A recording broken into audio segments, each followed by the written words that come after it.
بسم اللہ الرحمن الرحیم۔ السلام علیکم ناظرین۔ یہ انتہائی عجیب بات ہے کہ محمد صلی اللہ علیہ وسلم کو مکہ میں کیوں قتل نہ کیا جا سکا، جبکہ سبھی لوگ ان کے جان کے پیچھے لگے ہوئے تھے۔ جیسا کہ ہم پہلے ویڈیوز میں بیان کر چکے ہیں کہ قریش 10 قبیلوں پر مشتمل تھا۔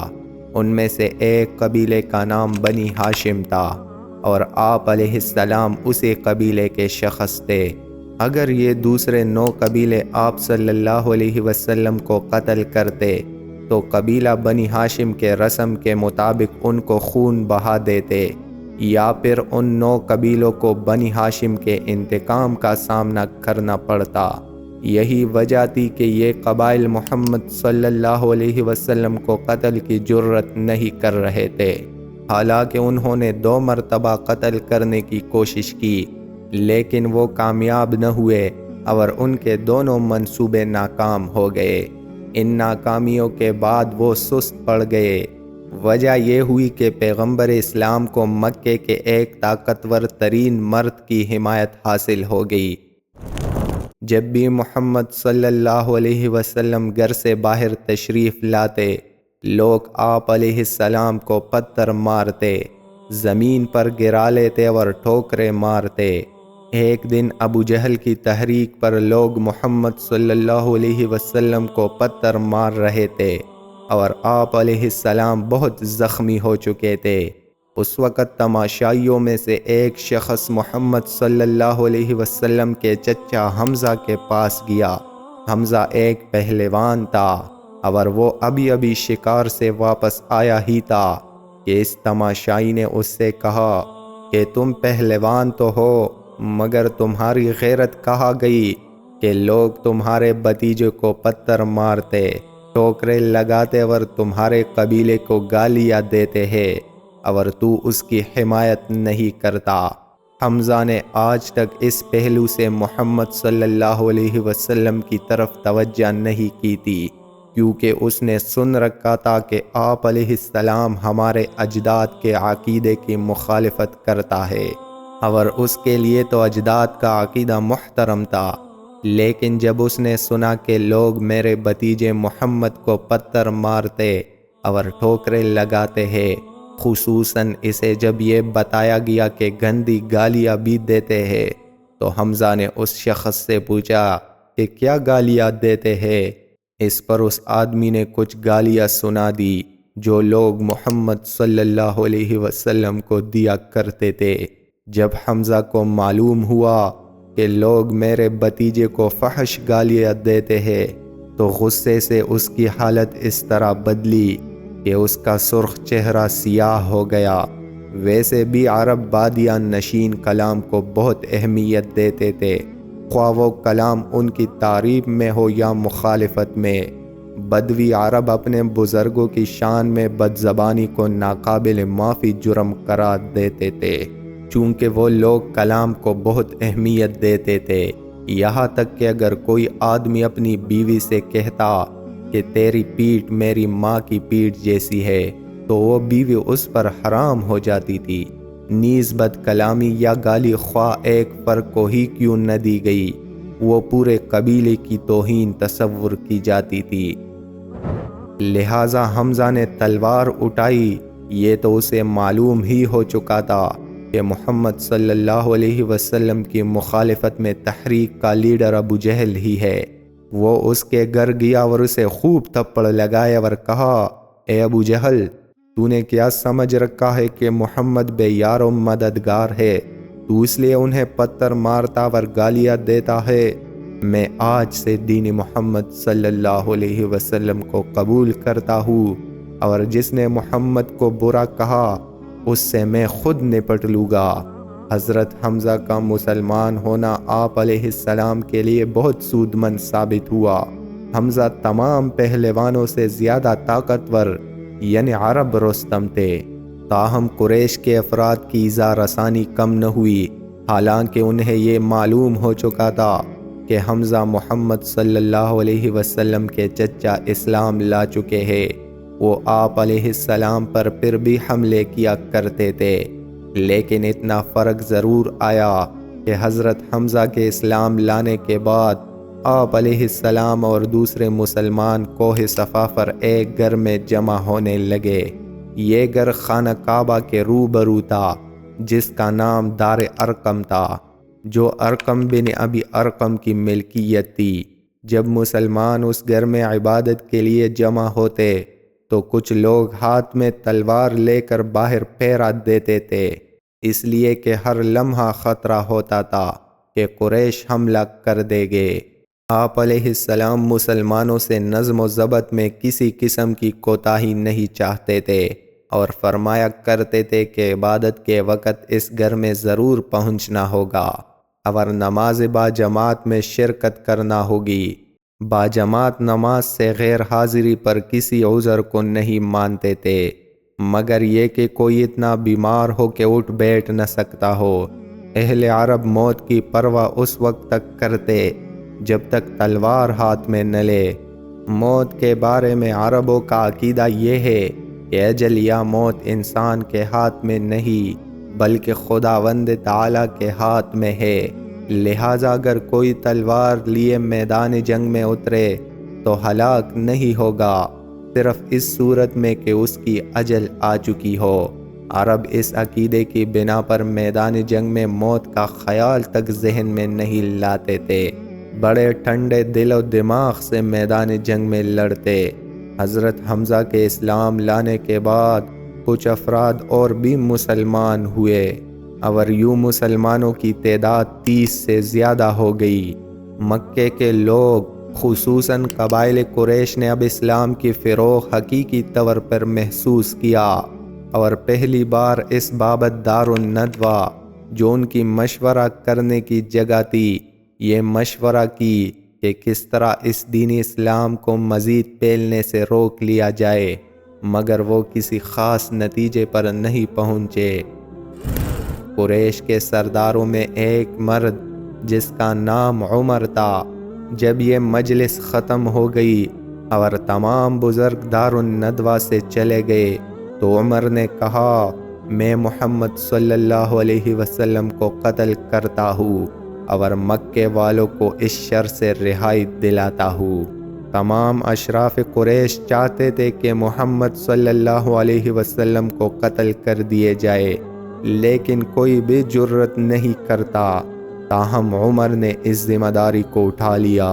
عمر ابن خطاب ان افراد میں سے تھا جو ارادے کے پکے اور زبان کا سچا ہوتا۔ دوسری صفت یہ کہ مکہ میں اس سے بلند قامت کوئی اور شخص نہ تھا۔ قد اتنا لمبا تھا کہ جب ہجرت کے بعد مدینہ میں مسجد بنائی گئی اور عمر مسجد میں داخل ہونے لگے تو ان کا سر چھت سے جا لگا۔ مکہ کے لوگ جانتے تھے کہ عمر کی زبان سے نکلا ہوا لفظ واپس نہیں ہوا کرتا۔ ایک بار جب اس نے کہا کہ میں فلاں آدمی کو قتل کر دوں گا تو بغیر کسی شک و شبہ وہ اسے قتل کر دے گا۔ جس دن خطاب کے بیٹے نے محمد صلی اللہ علیہ وسلم کو قتل کرنے کا ارادہ کیا وہ 614 سنی عیسوی تھا، یعنی ہجرت سے 8 سال پہلے۔ اس دن محمد صلی اللہ علیہ وسلم اور تمام مسلمان کوہ صفا پر واقع گھر میں جمع تھے۔ عمر ابن الخطاب اپنے گھر گیا اور اس ارادے سے کہ محمد کو قتل کرے اپنی تلوار اٹھائی اور کوہ صفا کی طرف چل پڑا۔ راستے میں اسے نعیم بن عبداللہ ملے جو بھی خفیہ طور پر مسلمان ہو چکے تھے۔ نعیم نے پوچھا، اے عمر کہاں جا رہے ہو؟ عمر کی عادت تھی کہ بلند آواز سے بات کیا کرتا تھا۔ اس نے کہا، یا نعیم، میں جب سے پیدا ہوا ہوں میں نے نہیں دیکھا کہ کسی نے قریش کی اتنی توہین کی ہو جتنی محمد نے کی ہے، حتیٰ کہ بڑے بڑے دشمنوں نے بھی ہماری ایسی بے عزتی نہیں کی۔ یہ شخص ہمارے اجداد کی شان میں بدزبانی کرتا ہے، ہمارے والدین کو اس نے خاک کے برابر کر دیا اور کہتا ہے کہ ہم اپنے خداؤں کی عبادت چھوڑ دے۔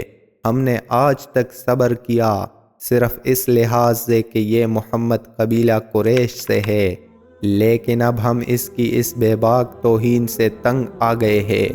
میں جا رہا ہوں کہ اسے قتل کروں تاکہ ہمیشہ کے لیے مکہ سے یہ شر ختم ہو۔ نعیم جانتے تھے کہ عمر ایک سچا اور شریف مرد ہے اور اسے اپنے ارادے سے باز نہیں رکھا جا سکتا، مگر صرف اس حالت میں کہ اسے کسی محکم عقلی دلیل سے قائل کر لیا جائے۔ یہ سوچ کر نعیم عمر کے پیچھے بھاگے اور کہا، اے عمر ذرا ٹھہرنا، میں تم سے ایک بات کرنا چاہتا ہوں۔ عمر ٹھہر گیا۔ نعیم جب اس کے پاس پہنچے تو عمر اتنا بلند تھا کہ نعیم کا سر اس کے سینے تک پہنچ رہا تھا۔ عمر کا طریقہ تھا کہ جنگ کے وقت تلوار کو کبھی بے نیام نہیں کیا کرتا تھا۔ زمانے امن میں وہ اپنے دشمنوں کو کوڑوں سے مارا کرتا تھا، لیکن اس دن اس نے اپنے ہاتھ میں ننگی تلوار لے رکھی تھی۔ جس وقت عمر ٹھہر گیا تو نعیم بن عبداللہ نے کہا، اے عمر، تو محمد کے نئے دین سے ناراض ہے اس لیے کہ یہ ہماری دین کی شرمندگی کا باعث ہے، لیکن پیشتر اس کے کہ تو مکہ کے لوگوں کا نفاق دور کرے، تمہارے لیے یہ بہتر ہوگا کہ تو پہلے اپنی گھر کی خبر لو۔ عمر نے پوچھا، تمہارا مطلب کیا ہے؟ نعیم نے کہا، 2 افراد تمہارے عزیزوں میں سے مسلمان ہیں، تمہارے گھر میں ہی رہتے ہیں، ایک تمہاری بہن فاطمہ رضی اللہ عنہا اور دوسرے تمہارے بہنوئی سعد بن زید رضی اللہ عنہ۔ تو مکے والوں کو بھی چھوڑو اور جا اپنے گھر کی فکر کر۔ عمر ایک منطقی انسان تھا۔ اس نے جب یہ سنا تو کہا، تو ٹھیک کہتا ہے، اس سے پہلے کہ مکہ سے تمام اسلام کی بیخکنی کروں، اسلام کو اپنے گھر سے نکال کر باہر کرنا ہوگا۔ یہ کہہ کر کوہ صفا کی طرف جانے کی بجائے واپس اپنے گھر کی طرف چل پڑا۔ جب عمر اپنے گھر میں داخل ہوا تو دیکھا کہ فاطمہ اور اس کا شوہر سعید بن زید اور ایک اور مرد جس کا نام خباب تھا، تینوں مل کر قرآن کی تلاوت کر رہے تھے۔ عمر نے بہن کو کوڑے مارنے شروع کر دیے، اور وہ بھی اس شدت سے کہ فوراً ہی فاطمہ کے بدن سے خون بہنا شروع ہو گیا۔ عمر اپنی بہن کو مارتا جا رہا تھا اور ساتھ ساتھ کہتا جاتا، تم دین محمد کو ترک کر دو، لیکن فاطمہ نے کہا، یہ ناممکن ہے، تم چاہے مجھے قتل ہی کیوں نہ کر دو، میں دین اسلام نہیں چھوڑ سکتا۔ ویسے تم اگر قرآن پڑھ کر دیکھو تو تمہیں خود ہی معلوم ہو جائے گا کہ یہ دین برحق ہے۔ یہاں 2 روایتیں منقول ہیں، ایک یہ کہ عمر نے سعید بن زید کی ہاتھ سے قرآن لے کر پڑھنا شروع کر دیا، اور دوسرا یہ کہ عمر نے بہنوئی سے خواہش ظاہر کی کہ میرے لیے قرآن پڑھے تاکہ میں سمجھ سکوں کہ اس میں کیا تاثیر ہے جو میری بہن مجھ سے کہتی ہے کہ پڑھ کر تو دیکھو تاکہ تمہیں معلوم تو ہو کہ دین محمد صلی اللہ علیہ وسلم کتنی برحق ہے۔ بہرحال جب حضرت عمر رضی اللہ عنہ نے وہ آیات قرآنی پڑھے یا سنے تو ان کے دل پر بہت زیادہ اثر ہو گیا۔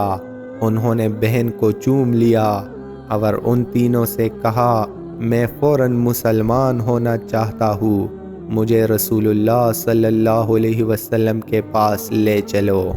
اسی وقت یہ تینوں افراد عمر کے ساتھ کوہ صفا کی اور چل پڑے۔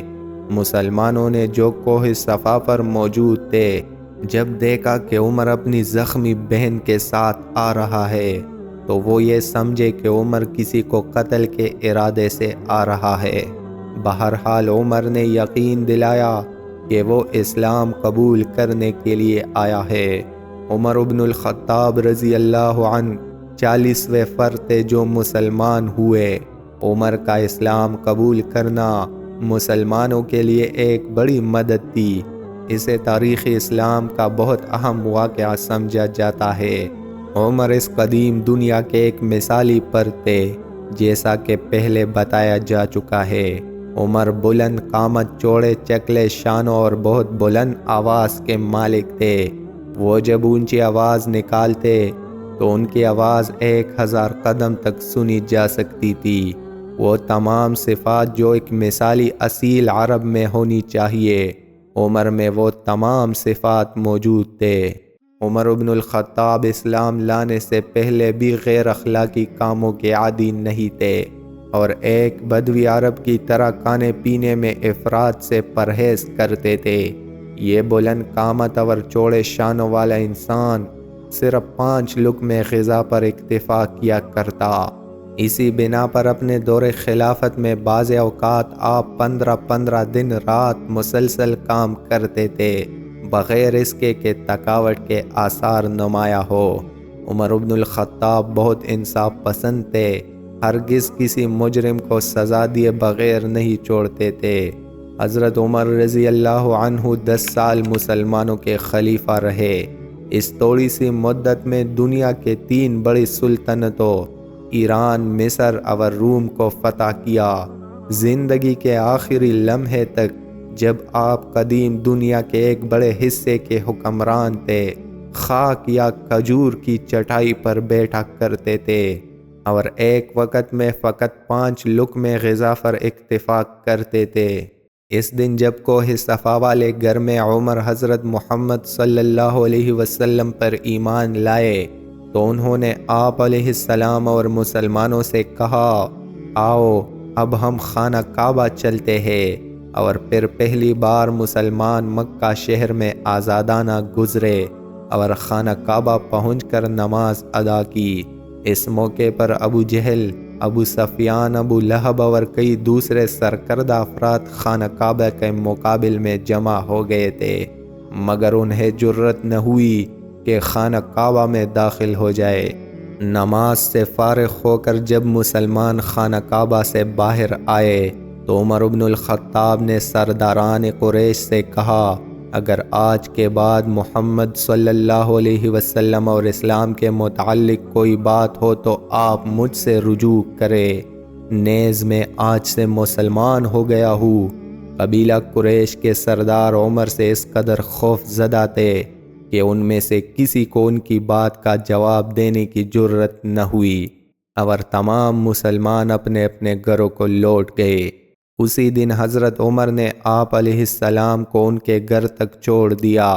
کسی فرد کو جرأت نہ ہوئی کہ کوئی گندی بات کہے یا آپ علیہ السلام کی طرف پتھر پھینکے۔ سرداران قریش نے جب دیکھا کہ عمر بھی مسلمان ہو گئے ہیں اور انہوں نے کلم کلا آپ علیہ السلام کی حمایت شروع کر دی تو وہ بہت زیادہ فکر مند ہوئے۔ اتنی فکر انہیں حضرت حمزہ کے اسلام لانے پر لاحق نہ ہوئی تھی، حالانکہ حمزہ بھی ایک بہادر پہلوان اور جنگجو تھے، لیکن قریش کی جماعت عمر رضی اللہ عنہ سے زیادہ خوف زدہ تھی، اس لیے کہ وہ جانتے تھے کہ عمر کتنا دلیر اور وفادار ہے۔ مکہ میں مشہور تھا کہ شیطان بھی عمر سے دور بھاگتا ہے، اور یوں نبی علیہ السلام کی دعا کے مطابق اللہ تعالیٰ نے دین اسلام کو حضرت عمر بن الخطاب رضی اللہ عنہ کے ذریعے طاقت بخشی، اور مشرکین کی 1000 منصوبوں کے باوجود اللہ تعالیٰ نے اسلام کو پوری دنیا میں پھیلا دیا۔ اللہ تعالیٰ ہم سب کو بھی دین اسلام پر آخری سانس تک ثابت قدم فرمائے، اور ہمیں اپنے حبیب حضرت محمد صلی اللہ علیہ وسلم کی نقش قدم پہ چلنے کی توفیق عطا فرمائے، آمین۔ ناظرین کرام، یہ تھی آج کی ویڈیو۔ اگر ویڈیو پسند آئی ہو تو ویڈیو کو لائک کر دے، اور چینل پہ نئے ہو تو سبسکرائب ضرور کر دے۔ مجھے دیجیے اجازت، ملتے ہیں اگلے ویڈیو میں، تب تک کے لیے اللہ حافظ۔